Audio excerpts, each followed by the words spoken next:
मित्रों, एक दिन की बात है। छोटी रानी सुरुचि का पुत्र उत्तम अपने पिता की गोद में बैठा हुआ था। उसी समय ध्रुव ने भी पिता की गोद में बैठना चाहा, लेकिन उसे अपने पिता की ओर से वह प्यार और दुलार नहीं मिला। इस पर वहीं बैठी हुई पति प्रेमगर्विता सुरुचि ने ध्रुव का तिरस्कार करते हुए द्वेषपूर्ण स्वर में उससे कहा, बेटा ध्रुव, तू भी यद्यपि राजा का पुत्र है, लेकिन फिर भी इतने से ही तुझे राजसिंहासन पर बैठने का अधिकार नहीं है।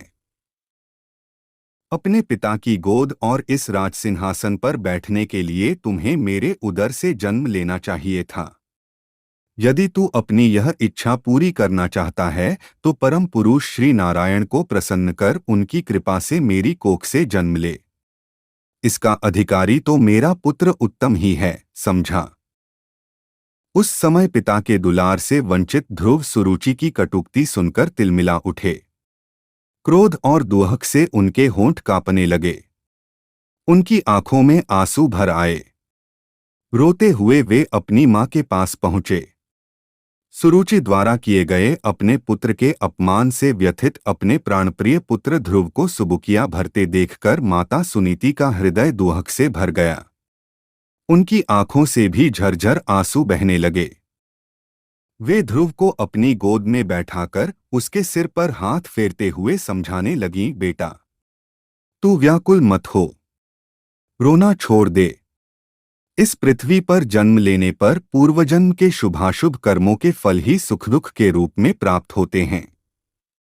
पूर्व जन्म के पुण्य कर्मों के कारण ही सुरुचि में तुम्हारे पिता का अधिक प्रेम है और पुण्यरहित होने के कारण ही मैं केवल उनकी भार्या भरण करने योग्य हूँ। इसी प्रकार उत्तम भी अपने पूर्व के शुभ कर्मों के कारण पिता का प्यार दुलार पा रहा हूँ और तू मंद भाग्य होने के कारण ही उस सुख से वंचित है। कुछ क्षण रुककर आंसू पोंछते हुए माता सुनीति ने कहा, बेटा, तू सुशील, पुण्यात्मा और प्राणी मात्र का शुभचिंतक बन। इससे समस्त संपत्तियां और ऐश्वर्य सुलभ होते हैं। एक बात सुरुचि ने तुझसे सौतेली मां होकर भी अत्यंत उत्तम कही है, वह यह कि ईश्वरियाद्वेष छोड़कर तू श्री भगवान विष्णु की आराधना आरंभ कर दे। तुम्हारे प्रपितामह ब्रह्मा जी उन्हीं परम पुरुष की आराधना से ब्रह्मा हुए और तुम्हारे पितामह स्वयंभुव मनु उन्हीं अशरण प्रभु की बड़ी बड़ी दक्षिणाओं वाले यज्ञों के द्वारा अनन्य भाव से आराधना कर अत्यंत दुर्लभ लौकिक सुख प्राप्त कर सके थे। तुम भी उन्हीं कमलदल लोचन श्री हरि की शरण ग्रहण करो। उनके अतिरिक्त महान दुहकों से त्राण देने वाला अन्य कोई नहीं है। माँ, मुझे आज्ञा दो। ध्रुव ने अपनी माता के चरणों पर अपना मस्तक रखकर प्रार्थना की।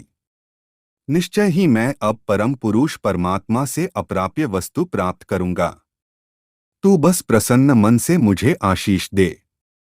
मेरे तन, मन और प्राण की सारी आशीष तेरे लिए है, बेटा। आंखों से बहते आंसू पोंछती हुई माता सुनीति ने अधीर होकर कहा, पर बेटा, अभी तू निरा बालक है। तेरी आयु गृहत्याग के लिए उपयुक्त नहीं। तू घर में ही रहकर दान धर्म आदि पुण्यकर्म और क्षीराब्धिशायी महाविष्णु की प्रीतिपूर्वक उपासना कर। समय पर प्रभु प्राप्ति के लिए गृह त्याग भी कर लेना। अभी तो कहीं जाने की बात सोचना भी उचित नहीं है। माँ, तू बिल्कुल ठीक कहती है। ध्रुव बोले, किंतु मेरा हृदय छटपटा रहा है। उन अनंत प्रभु के पास जाने में अब एक क्षण का विलंब भी मुझे सहन नहीं हो रहा। मुझे राजसिंहासन नहीं चाहिए।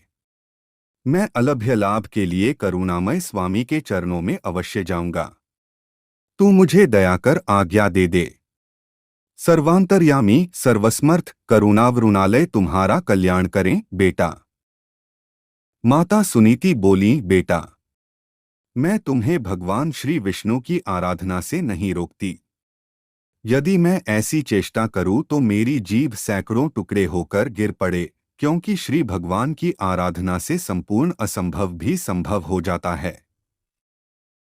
माता सुनीति ने ध्रुव की दृढ़ निष्ठा देखकर नील कमलों की माला पहनाकर उसे अपनी गोद में ले लिया और उसके सिर पर हाथ फेरकर अनुमति देते हुए कहा, बेटा जा, कण कण में व्याप्त श्री हरि तुम्हारा सर्वविध मंगल करें। तू उनकी कृपा प्राप्त कर। माता सुनीति की आंखों से आंसू झर रहे थे और दृढ़निश्चयी ध्रुव अपने पिता के नगर से निकल पड़े। प्रभु की ओर अग्रसर होने वाले भक्तों को देवर्षि नारद जी का सहयोग और उनकी सहायता तत्काल सुलभ होती है।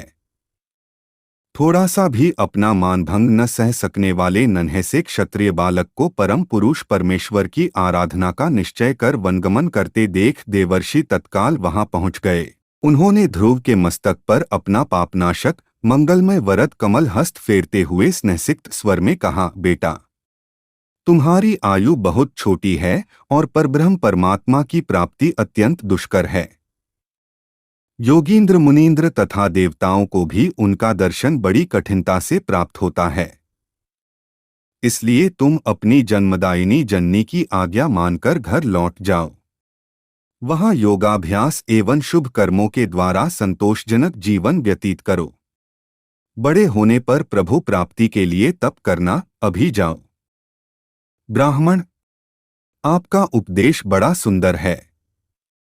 अत्यंत विनयपूर्वक ध्रुव ने देवर्षि से निवेदन किया, मैं क्षत्रिय कुलोत्पन्न बालक हूं। माता सुरुचि की कटुक्ति मेरे हृदय में टूटी हुई बर्छी की नोक की भांति रिस रही है। मैं छटपटा रहा हूं। मैं त्रैलोक्य दुर्लभ पद की प्राप्ति के लिए कटिबद्ध हूं। मेरे पूर्वजों ने जो नहीं पाया है वह श्रेष्ठ पद मुझे अभीष्ट है। आप कमल योनि ब्रह्मा के पवित्र पुत्र हैं और जगत के अशेष मंगल के लिए वीणा बजाते हरिगुण गाते त्रैलोक्य में विचरण किया करते हैं।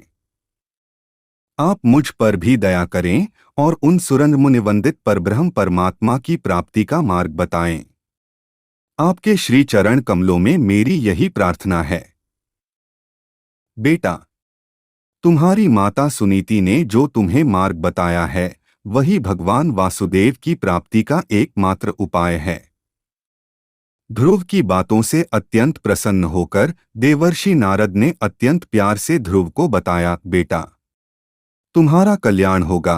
अब तुम श्री यमुना जी के तटवर्ती परम पवित्र मधुवन में जाओ। वहां श्री हरि का नित्य निवास है। वहां कालिंदी के निर्मल जल में त्रिकाल स्नान कर नित्य कर्मों से निवृत्त हो आसन बिछाकर बैठना और प्राणायाम के द्वारा इंद्रियों के दोषों को दूर करके मन से परम पुरुष परमात्मा का इस प्रकार ध्यान करना। वे दया समुद्र नवजलधर वपु मंद मंद मुस्कुरा रहे हैं। उनके श्री अंगों से आनंद और प्रेम सुधा की वर्षा हो रही है। उन भुवन मोहन प्रभु की नासिका, भौहें, कपोल, अधर, पल्लव, दंत पंक्तियां सभी परम सुंदर और दिव्य हैं। उनके वक्ष पर श्री वत्स का चिन्ह है।